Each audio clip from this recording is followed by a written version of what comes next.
good. I'm gonna start. There we go. Great. Hi, I'm Dave Gardner, and you've come to Natural Evangelism. Just in case you've been sent in the wrong room, then I suggest you leave the breakout room and the tech team will put you back. I won't be offended. I love you dearly.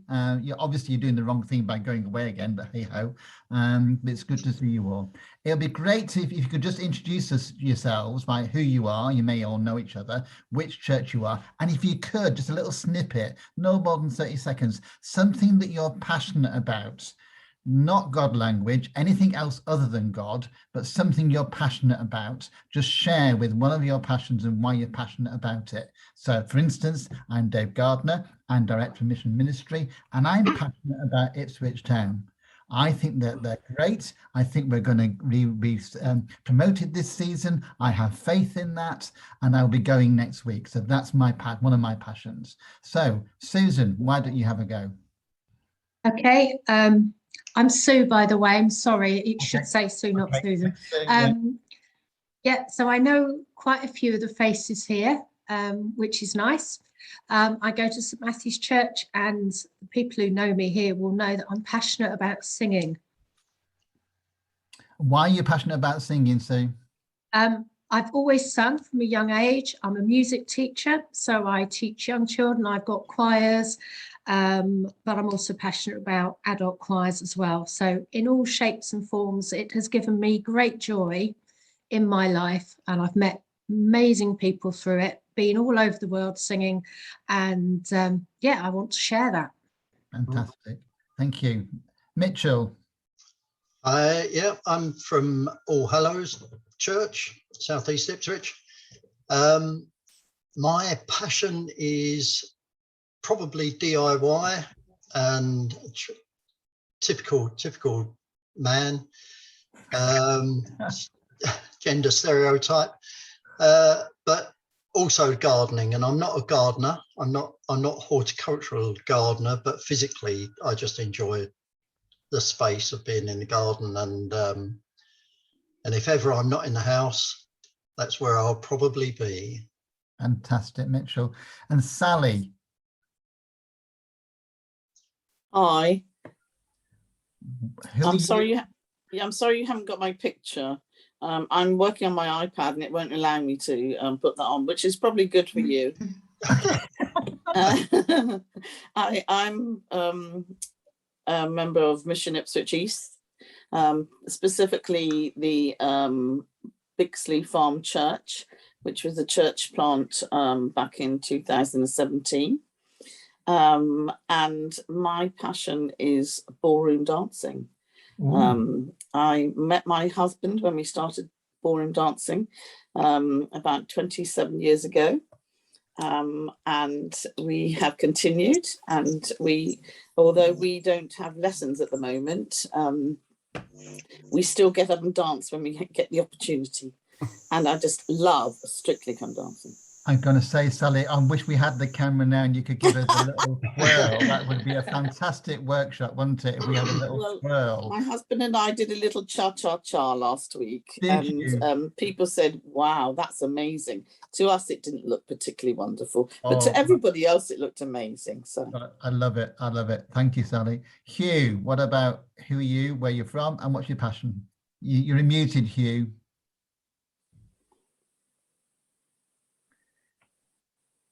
Start again. Thank you. I'm Hugh Pearce from St Mary at the Elms. I'm church warden at St Mary at the Elms. I probably ought to say I'm passionate about being church warden at St Mary at the Elms, but it can be quite tricky. Like Dave, I'm passionate, but probably don't quite have the faith that you have about Ipswich Town.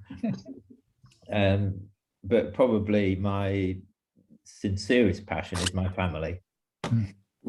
That's lovely, Hugh. And tell us about your family. Who have you got in your family? We've 4 children of our own and 6 grandchildren that keep us busy. Yeah, fantastic. Thank you. Julie. Hello. Sorry, they couldn't find which room I was in. I did tell them room 1 when I got a word in. I'm Julie. I'm from All Saints. What's my passion? Well, I could say Jesus. That's the right answer, isn't it? It's God and Jesus. They're the. We reeled him out for this exercise.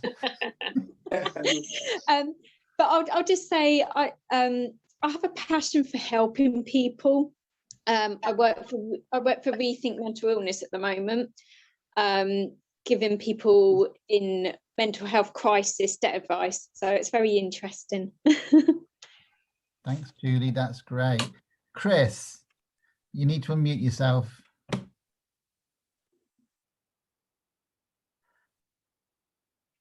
That's it. Okay, is it okay now? Yeah. Oh, good. Right, I'm Chris Yule, and I'm reader at St Andrews in Rushmere. And my passion, I guess, like Sue's, is singing. I've been in choirs all of my life since my mother took me to St Peter's Church in Colchester at the age of 3 and sat me beside her in the gallery at the back. But yeah, the voice gradually deepened though. It's changed over time, Chris. I'm sure it'd be wonderful. We could get you and Sue together. We could have a little sing and a little twirl from Sally and her husband. Oh yeah. We could get Mitch still doing his do it your wine, a bit of gardening going on. We get Julie helping out with people. Me and Hugh would be down the town. We're gonna have a great time. Carol, what about you? Who are you? Well, I'm Carol from St Mary at Stoke in Ipswich, and I love walking, long walks in particular. I'm interested in pilgrimages, and since the British Pilgrimage Trust has started up now about 3 years ago, I'm trying to get into that and do big ones and small ones, hopefully. I love reading and read all the time. I love singing, but that's for my own pleasure. I sing all sorts, and I love all sorts of music. And swimming. They're my sort of main passions, really. Lovely. Carol, we have to get together because I love long walks and discovering West Highland Way and all that sort of stuff, St Cuthbert's Way. They're great things. Anyway, that's another time. I'm going to get carried away in a minute. Ruth, what about you, Ruth? I'm Ruth. I'm part of Bridge Church, which are a church plant from St Matthew's. And one of my passions is cycling. I've always thoroughly enjoyed it, and I also like it because it sort of helps me do a bit to care for the environment as well, not getting the car out all the time. Is that sort of like professional cycling? Are you in the Tour de France or something like that? No, just cycling. I use it as getting from A to B, but I also would love to go, for a long ride to the countryside, that sort of thing. But yeah, and trying to get my children to enjoy it, which has been a mixed success, but there we go. Great stuff. Well, I want to see you next year in the Felixstowe Triathlon, which was last Sunday. And I know it's a Sunday, so don't tell Rhiannon. But it was a Sunday, and so you should be in the team. Get a inspiring Ipswich team going and be the in that. Be great. Jennifer, or whoever that is, Jennifer. Yes, I'm Jennifer, and I'm one of the retired priests. And I mainly worship at St Augustine's, and I do have PTO. And I think one of my main things is by words and actions, helping people to see, get to know Jesus by words and actions, and by enjoying life, and doing that. Brilliant. Is that your husband next to you? No, I can't admit to that. No, he's once in the other room. I'm Colin Scott, and I'm the elder at St Augustine's. So it was easier for Jennifer and I to That's good. And what's your passion, Colin? I'd like to say gardening, but I'd be lying. And as one of the ladies said earlier on, of course, it's a truism that any question you get asked in church, the answer is Jesus, really. Yeah. I guess one of my passions is our grandchildren. We haven't got many; we've only got 4. But as I say, they are a passion. Fantastic. Full-time job as a grandparent. Yeah. Thanks. That's great, Colin. Terry, who are you? Hello, I'm Terry Atkins, and I'm from St Matthew's. church, and my passion is my Kindle, which I absolutely love, because you can have, instead of having to cart around a whole case of books, you can just have them in this one thing. And you can have all sorts of different books on there. You might be looking at recipes, you might be looking at something about mindfulness, you might be reading a really trashy novel and no one knows what you're looking at.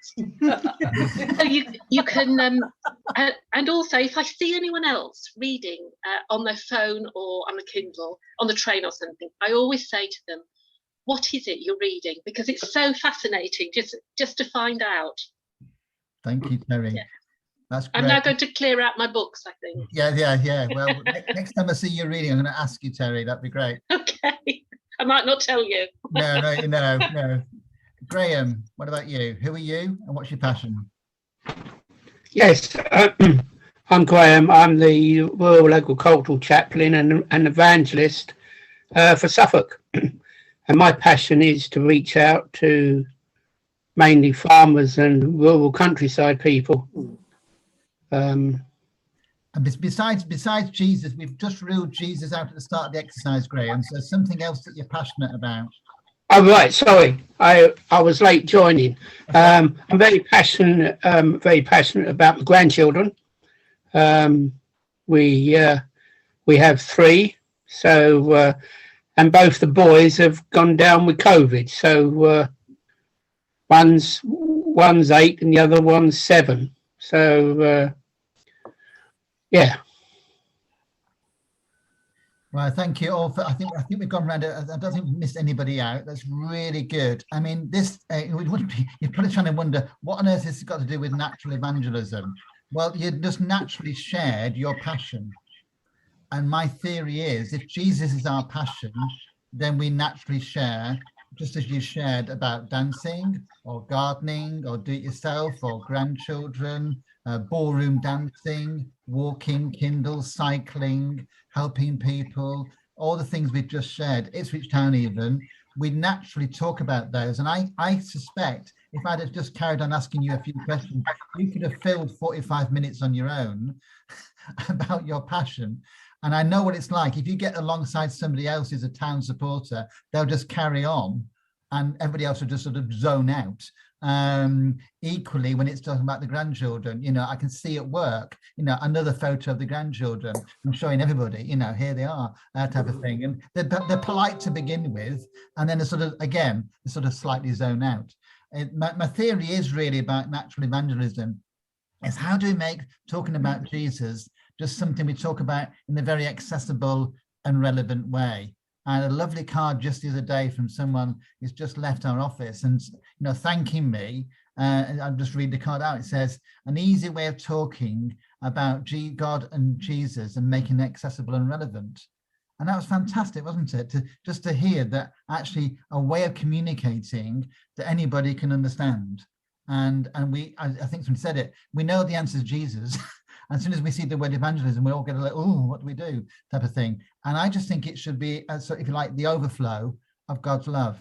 I'm going to share a little bit of my screen with you, if I may. I just hope it all works and see where we go with that. There we go. Hopefully you can see that now. Oops, Daisy. Sorry. That's better. Right, hopefully you can see that, yeah? Yep. So that's what we're looking at. What are we passionate about? And how do we make our passion about Jesus real and relevant to other people? And make it just the same way of talking to other people as we do, whether it's for ballroom dancing, walking, whatever it may be. How does that naturally flow? So it's not stilted. We don't come at it as though we've got to be like Billy Graham or some preacher or somebody else. It's just in our language, in our way, and it comes from the heart. How do we go about doing that? It just you'd have to put this in the chat. Just on your own for a minute, just think about how you would define evangelism. If you had to define evangelism, what would it be? You may get a bit of paper out, you may just want to jot it down. You've got, and you've just got about a minute to do this. Is that okay? And just on your own, if you're in pairs, you can do it in a pair, but on your own, just write down few words about what you think evangelism is. I'll give you a minute.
Just a few more seconds.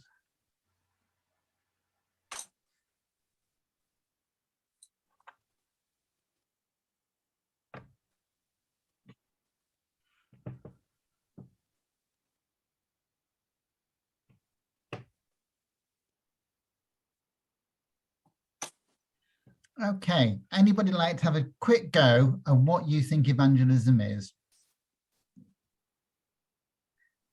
It's the act of sharing and promoting a passion. Thank you, Hugh. That's fantastic. The act of sharing and promoting a passion. Anybody else? Helping others come into a relationship with Jesus. Fantastic, Julie. Thank you. One more? Mine was getting to others to know about Jesus, so they want to find out about him too. Lovely. Thank you. Thank you. That's really good. I mean, I'm sure we could, we can think about other ways of doing it. One of my favorite evangelists is J. John. Many of you may know him. And he just simply says, evangelism is the practice of sharing the good news of Jesus Christ. And notice the two words that are important to my mind. Well, three really. One is a practice. It's something we often do. It's not something we just gear ourselves up to do. That's the natural bit. It should be part of our everyday language, our everyday conversations. It's sharing. We intentionally do so in word and deed. And it's good news. It sounds rather obvious, but sometimes I think churches, they don't start there, do they?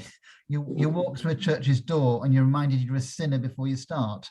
And it'd be nice to be welcomed. It's lovely hearing Kylie, just before the break about how she came to faith, and yet what turned her off was not being welcomed. So the welcome is really, really important. It needs to be good news to people, not just who walk through the doors of the church. We need to be good news in our workplaces. We need to be good news in our families and with our friends, out in the community, in a very natural and honest and straightforward way. That's really quite key.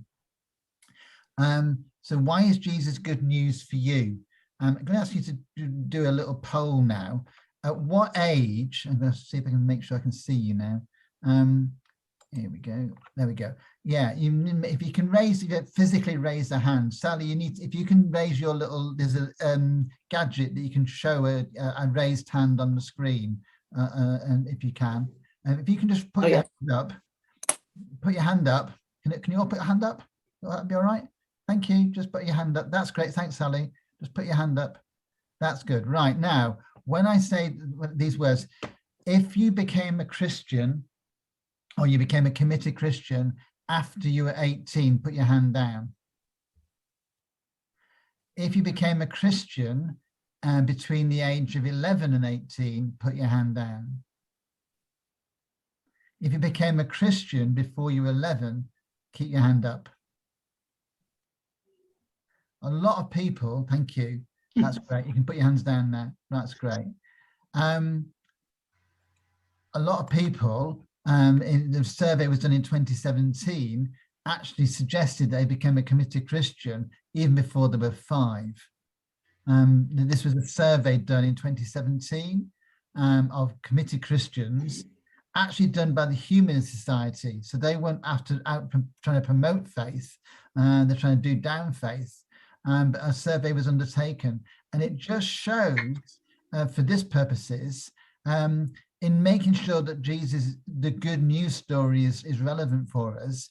Actually, one of the first things we can do is tell people how we actually came to faith. One of the issues I find in natural evangelism, it can feel a little forced, because actually it was some time ago for most of us.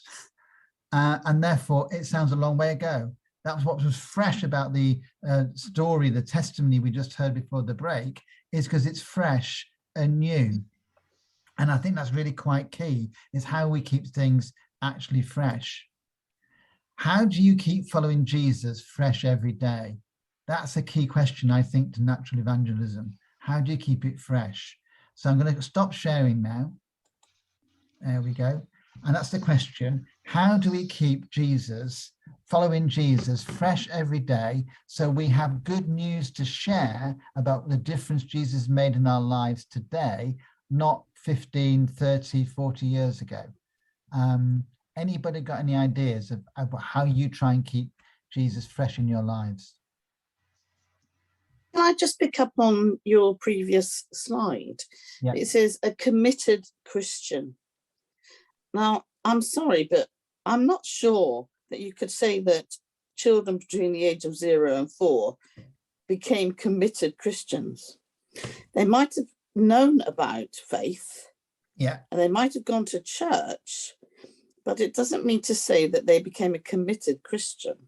No, that was just a survey, Sally, in terms of, the answer to the question. That's what was given by the people that they asked, and these were Christians in the life of the church. So I'm just reflecting back the answer that they gave. Can I say that I was brought into church at a very early age, as I've just said, and I went through all of the things like becoming a Sunday school teacher, youth leader.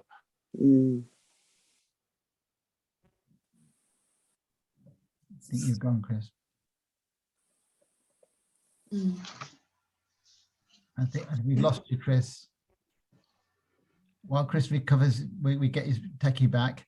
Anybody else about how you keep faith fresh today?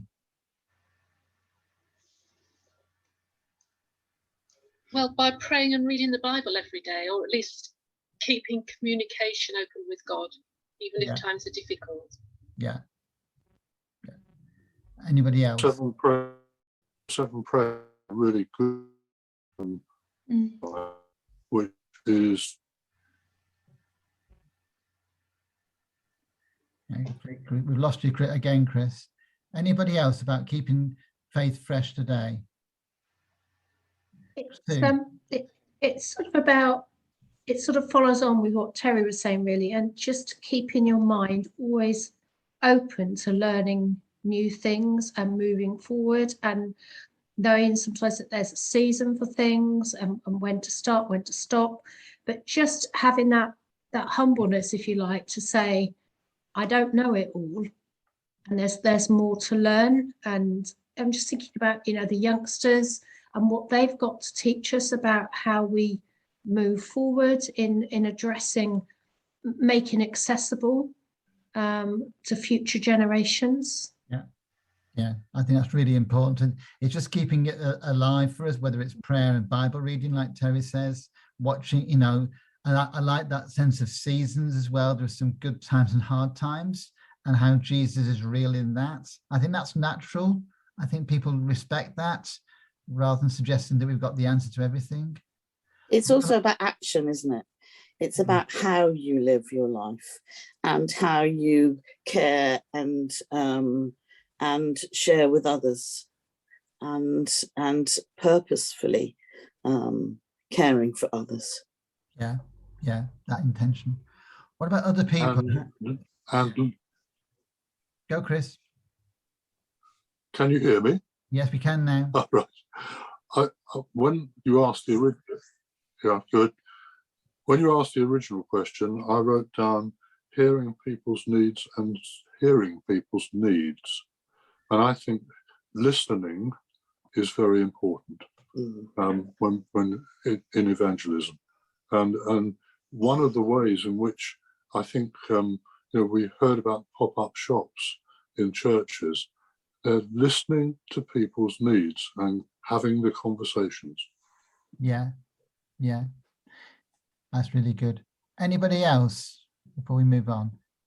Other ways that we keep our own faith, listening to people's needs. We've heard about prayer and Bible reading, watching the seasons of life. We've got the sense of awareness of what we can learn from our children and young people in particular, and helping each other, helping other people, seeing it in action. Anybody else?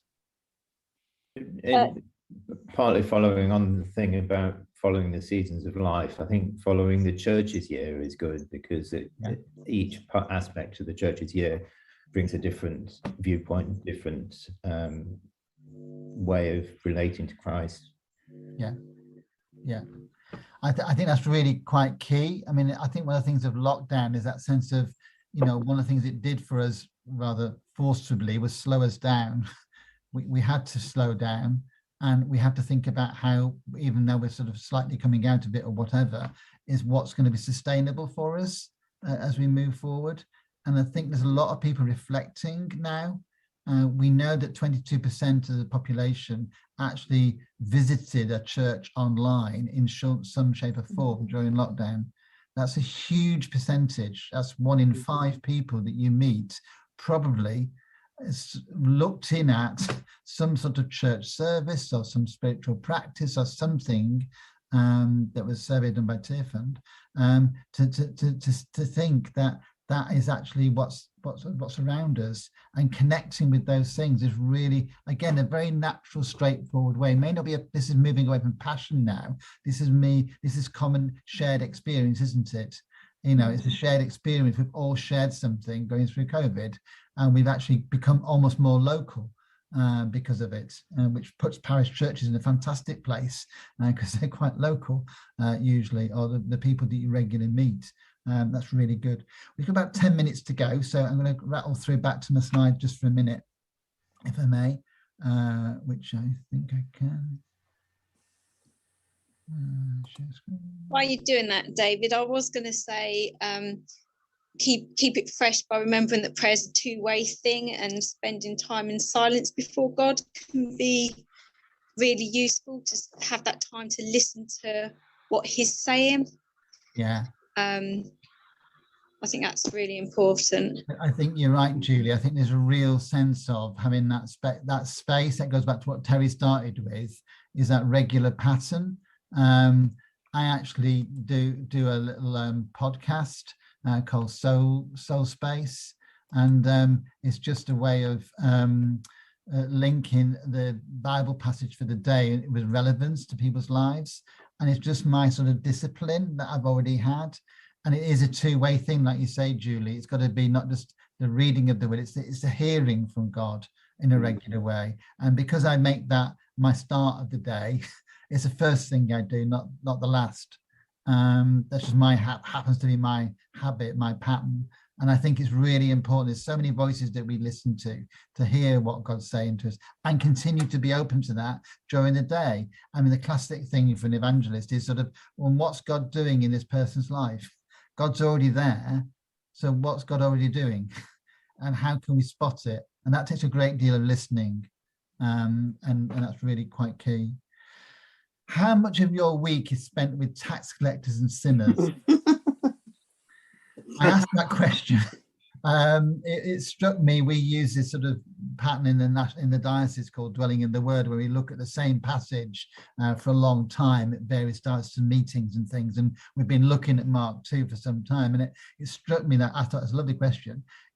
How do we, now forgive me if you're a tax collector, but it's just that sense of Jesus was known and actually criticized for spending almost too much time with people not like us, if you want to put it like that. And I just wonder in the life of the church, if we spend, forgive me, too much time in church and not enough time elsewhere. And it's a good, if you're going to be naturally evangelistic and natural evangelism, that means you have to intentionally, sometimes your job does that. I used to be in the Royal Air Force, and so 90% of my time was with people who were not Christians. They would not, I'm not judging them, they would say that for themselves. You never judge other people, but if you ask them the question, they would say, well, I'm not a churchgoer, I'm not a Christian, whatever. So actually, the danger is in becoming more involved in the life of the church, you lose the habit of being with people. If you like, never use this with people. Oh, I'm now with you because you're a tax collector or a sinner. We all are. But it's just a good question to take away with you today. How much of your time is spent? And it may be, making sure that we engage with that. And that can be with work colleagues. It can be with family and friends who would not all claim faith to themselves. It can be in the community. It can be an intentional activity on behalf of the church. We still, as a diocese, we run mission weekends. We deliberately do intentional evangelistic events. When I was back at St. John's Woodbridge, we ran the J. Jones course on the 10 Commandments called 10, and we gave over the evening service to that, and we launched it. We had 110 people would come to it, because we gave it over to that. But we specifically put aside our program, what we wanted to do, to make sure that we encourage people to invite people to something that was very easily and accessible. And at my heart, I'm still quite old-fashioned on that. I still think we need space for that. So that's not to answer to now. It's just to think about, for the future. And this is the last slide, you'll be pleased to know. And it's just a looking forward to different things that we can use that will help us moving forward. There is something called a Natural Evangelism course by J. John, and I don't always believe in courses, and I think we can have too many of them, but if you wanted to look at one, that's one to look at. And beware, it's practical. And when I do that course, I say to people, and the third session is we're going to go on the high street and do evangelism. I'll meet you outside Costa. It's amazing how the course numbers drop. Wouldn't be fair, no. So it's sort of that sort of thing. Faith Pictures, you're probably aware of. We run that through Church Army. And there's another one. It's a year-long evangelistic tool called Envoy. It's really good. That's coming through our Church Army Suffolk Centre of Mission soon, that you're going to be hearing about. So just sort of three little, if you want to take this a little bit further forward than today, that's where to go. But I hope it's been helpful. We've got about 5 minutes left. It'd be good just to share in what ways do you seek to share Jesus naturally? In what circumstances do you do that? How do you go about it?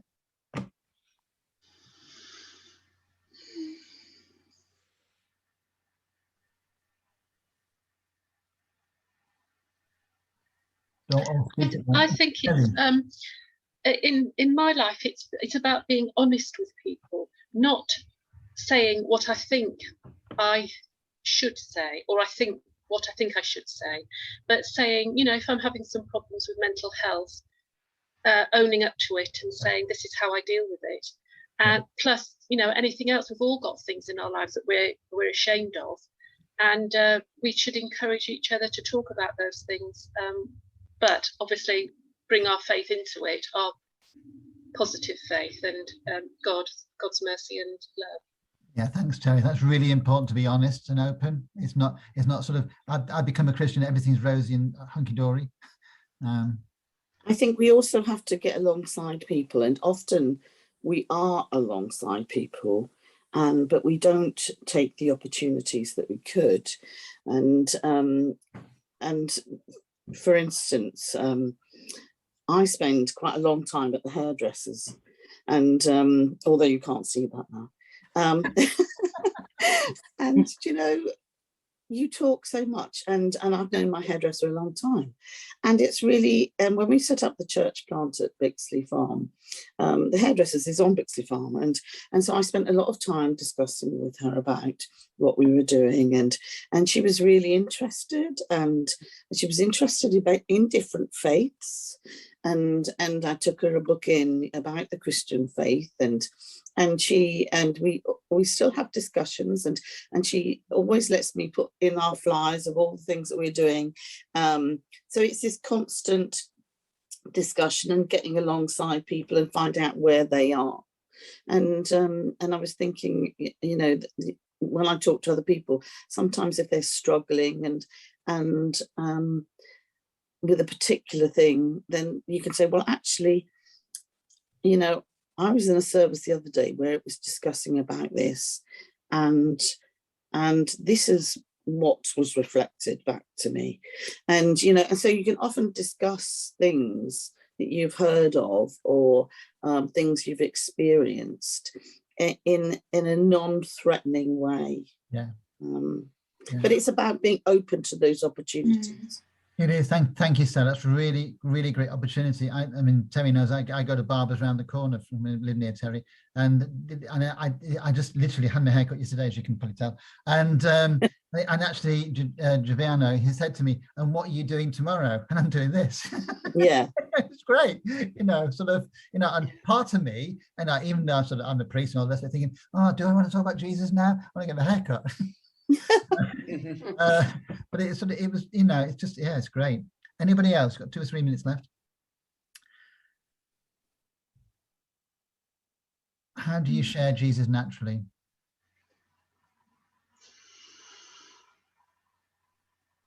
I found one thing that I did at my previous school is there were a few of us who were Christians, and we used to meet at a break time to pray, and it was just simple things like the rest of the staff knew that we prayed. Sometimes they would ask us to, they didn't want to come, but they would ask us to pray for them.